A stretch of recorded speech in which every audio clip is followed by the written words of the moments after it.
दोस्तों जय भीम नमो बुद्धाय। आज मैं हूँ दिल्ली में और दिल्ली की राजनीति के लिए आज मैं बात करने आया हूँ। और बात जब आती है राजनीति की और राजनीति में समाज और समाज में जब बात आती है तो बहुजन समाज, जी हाँ, बहुजन समाज को बहुत लोग धोखा दे रहे हैं। अलग अलग पार्टियाँ बना करके, अलग अलग संगठन बना करके, एकजुट ना हो करके लोग इस बहुजन समाज को धोखा देने की कोशिश कर रहे हैं। मैं आज एक ऐसे व्यक्ति से आपको मिलाना चाहता हूँ कि बहुजन समाज को एक करने के लिए उन्होंने संकल्प लिया है। और वो संकल्प जो है वो एक पार्टी उनकी खुद भी है जो राजनीतिक पार्टी है, और वो राजनीतिक पार्टी बनाई इसीलिए थी कि बहुजन समाज का उद्धार हो और उसको फ़ायदा मिले। पर जब बहुजन समाज की बात आती है तो बहुजन समाज को तोड़ने के लिए बहुत लोग आते हैं, पर एक पार्टी ऐसी निकल के आई है जो कि भारत में एक मिसाल बन के निकलेगी। उस पार्टी का नाम मैं आपको बता रहा हूँ। उस पार्टी का नाम है राष्ट्रीय जनहित संघर्ष पार्टी, जी हाँ, जिसके राष्ट्रीय अध्यक्ष हैं भानु प्रताप सिंह जी। भानु प्रताप सिंह जी मेरे साथ हैं। सर आपका बहुत बहुत स्वागत है मीडिया में। नमस्कार, जय भीम।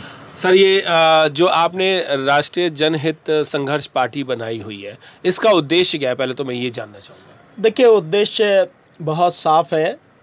समाज हमारा, बहुजन समाज बहुत बुरी तरह से पीड़ित है। हालत हमारे समाज की यहाँ तक है, आप इससे अंदाज़ा लगा सकते हैं कि हाल ही में सवर्णों के लिए 10% आरक्षण का संविधान में असंवैधानिक रूप से संशोधन किया गया और 131 हमारे लोकसभा में हैं, तकरीबन 20 के आसपास राज्यसभा में भी एमपी हैं, पर उनमें से कोई भी नहीं बोला इसके विरोध में, जबकि इसका विरोध करना चाहिए था। और केवल यही नहीं, उनकी नाक के नीचे 12 पॉइंट रोस्टर जो है वो भी सब लागू हो गया, आरक्षण लगभग खत्म हो गया। तो कोई भी हमारा एमपी एमएलए, 1145 के लगभग एमएलए हैं बहुजन समाज के, कोई बोलता नहीं है। इन्हीं सारी चीज़ों को ध्यान में रखते हुए हमने ये पार्टी बनाई कि ईमानदारी से समाज की लड़ाई लड़ी जाए और समाज में जो अच्छे लोग हैं, जो जागरूक लोग हैं, जो नौजवान हैं, शिक्षित लोग हैं, उन लोगों को राजनीति में लाया जाए। क्योंकि अच्छे लोग अगर राजनीति में आएंगे तभी राजनीतिक रूप से समाज का कुछ भला हो सकेगा, अन्यथा नहीं होगा। इसी प्रयास में हमने ये सारा काम किया और पार्टी बनाई 2013 में, जिसे 29 मार्च 2014 को चुनाव आयोग ने रजिस्टर कर लिया। उसके बाद हमने सबसे पहला चुनाव 2017 में उत्तर प्रदेश विधानसभा में पार्टी ने हमारे लड़ा। और इस बार अब 2019 का चुनाव है, इसमें हम लोग प्रयास कर रहे हैं कि किस तरह से काम किया जाए। तो पर जब आप 2019 में जो प्रयास कर रहे हैं उसमें तो बहुजन समाज को आप लॉस नहीं पहुंचा देंगे? क्योंकि गठबंधन की सरकार है, सपा और बीएसपी जो है वो बीजेपी के खिलाफ इलेक्शन लड़ रही है। और अगर हमारी कुछ बहुजन समाज के लोगों की जो पार्टियां हैं, जो बहुत सारी पार्टियां बनी हुई हैं, वो क्या वोट काटने का काम नहीं करेंगी? और आपकी भी पार्टी वोट काटने का काम करेगी? देखिए, मैंने ये बात बहुत स्पष्ट रूप से कई मंचों पर यह बात कही है जी। ये बात सही है कि हम राजनीतिक पार्टी हैं, तो राजनीति में रहने के लिए इलेक्शन लड़ना निश्चित रूप से एक जरूरी प्रक्रिया है। लेकिन हम इस बात को देख रहे हैं इस समय, जो हमने आकलन किया है कि वर्तमान परिस्थिति जो है, उस परिस्थिति में एक पार्टी विशेष यानी कि भाजपा 56 इंची चौकीदार एंड कंपनी की जो पार्टी है, इस पार्टी को सत्ता से बाहर करना हमारे चुनाव लड़ने से ज्यादा जरूरी है। इसलिए हमारी पार्टी ने बहुत सोच समझ कर यह निर्णय लिया है कि हम इस बार इलेक्शन नहीं लड़ेंगे। हमारा केवल एक कैंडिडेट लड़ रहा है और वो है मणिपुर से हमारे जो प्रदेश अध्यक्ष हैं संजम नंदेश्वर। वो इनर मणिपुर से एकमात्र हमारे कैंडिडेट हैं और वहां गठबंधन को कोई खतरा किसी तरह का नहीं है। तो हमारी पार्टी ने निर्णय लिया है कि चाहे जो हो जाए, हम इस बार इलेक्शन नहीं लड़ेंगे। हम गठबंधन को एक भी वोट का नुकसान नहीं होने देंगे अपनी तरफ से।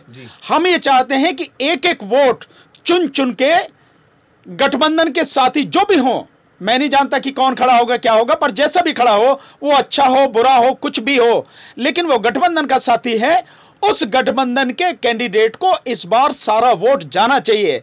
मैं यहां तक भी निवेदन करता हूं कि नोटा पर भी वोट नहीं डालें, गठबंधन के साथियों को पक्ष में वोट डालें, क्योंकि बीजेपी को सत्ता से बाहर करना सबसे पहली जरूरत है। नहीं तो न संविधान बचेगा, न बहुजन बचेगा, न देश बचेगा। इसलिए हमने यह निर्णय लिया है। इलेक्शन लड़ना जरूरी हो सकता है, लेकिन इस बार हमारे लिए जरूरी नहीं है। इस बार गठबंधन को मजबूत करना, गठबंधन को जिताना, गठबंधन को सपोर्ट करना हमारी, और मैं कहता हूं कि सभी लोगों की यह प्राथमिकता होनी चाहिए। क्योंकि जो सबसे बड़ा देश के लिए दुश्मन है, देश के लिए सबसे खतरनाक पार्टी है, जो व्यक्ति हैं देश के लिए खतरनाक, उनको सत्ता से बाहर करना जरूरी है। इसलिए हम गठबंधन को सपोर्ट करेंगे। जी, गठबंधन को आप सपोर्ट कर रहे हैं। अगर आप इलेक्शन नहीं लड़ रहे तो इसका कारण सिर्फ और सिर्फ ये है कि आप गठबंधन को मजबूत करना चाहते हैं और मोदी को बाहर भगाना चाहते हैं। हाँ बिल्कुल, इसमें कोई शक वाली बात नहीं है, स्पष्ट बात है। मैं बार बार कई मंचों से कह चुका हूं और मैं निवेदन करता हूं बाकी और पार्टियों से भी। देखिए, अगर जीतने की स्थिति नहीं बन पाती है तो उन साथियों से भी मेरा निवेदन है, इस बात पर विचार करें। क्योंकि सत्ता में अगर बीजेपी दोबारा आती है तो जैसा मैंने आपको बताया कि न तो संविधान बचेगा, न देश बचेगा। और क्या आप मनु के संविधान के तहत रहना चाहेंगे, जीना चाहेंगे, देश को फिर से गुलाम करना चाहेंगे? अगर आप ऐसा मानते हैं तो आप अपने कैंडिडेट खड़े कर सकते हैं। अन्यथा जितने भी वोटें हैं, एक वोट गठबंधन की बिखरनी नहीं चाहिए, बंटनी नहीं चाहिए। सारी वोट इकट्ठी होके गठबंधन के कैंडिडेट को मिलनी चाहिए, भाजपा के विरोध में डालनी चाहिए, ताकि भाजपा को सत्ता से बाहर निकाला जा सके। आज के समय में इससे बड़ी प्राथमिकता मैं नहीं समझता। और हमारा यह निर्णय है कि हम हर संभव कोशिश करेंगे, जितना भी प्रचार हो सकेगा वो भी करेंगे।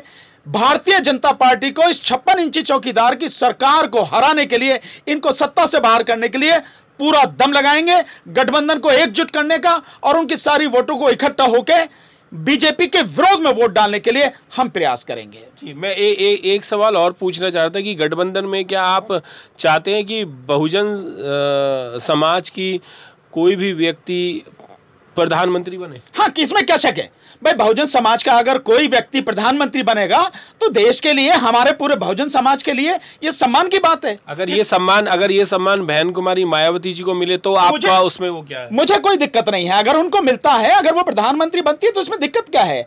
हमारा मकसद सबसे बड़ा जो ये है कि इस समय न तो बहुजन समाज की न ही गठबंधन की वोट बिखरनी नहीं चाहिए। सारी वोट इकट्ठी होके भारतीय जनता पार्टी इस 56 इंची चौकीदार के विरुद्ध वोट पड़नी चाहिए, इनके खिलाफ वोट पड़नी चाहिए, इनको सत्ता से बाहर करना चाहिए। और अगर बहुजन समाज का प्रधानमंत्री कोई भी बनेगा, चाहे वो बहन जी हो, तो ये तो पूरे समाज के लिए गर्व की बात है। इसमें दिक्कत क्या है? तो आप चाहते हैं कि बहन जी प्राइम मिनिस्टर बने? अगर बहुजन समाज का कोई भी साथी प्रधानमंत्री बनेगा तो समाज के लिए सम्मान की बात है। आखिर हम सब लोग इसी बात के तो इंतजार भी कर रहे हैं, तब से हम लगातार कर रहे हैं। बाबू जगजीवन राम जी की इतनी अच्छी स्थिति थी, उन्हें नहीं बनने दिया गया।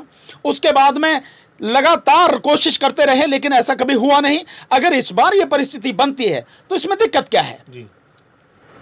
मैं एक सवाल और जानना चाहूँगा कि आपकी पार्टी के जितने भी मेंबर हैं, जितने भी लोग हैं, जितने भी कैंडिडेट हैं या जितने भी आपके सपोर्टर हैं, क्या वो गठबंधन को पूर्ण तरीके से हेल्प करेंगे? हाँ, निश्चित रूप से। ये पार्टी का निर्णय है।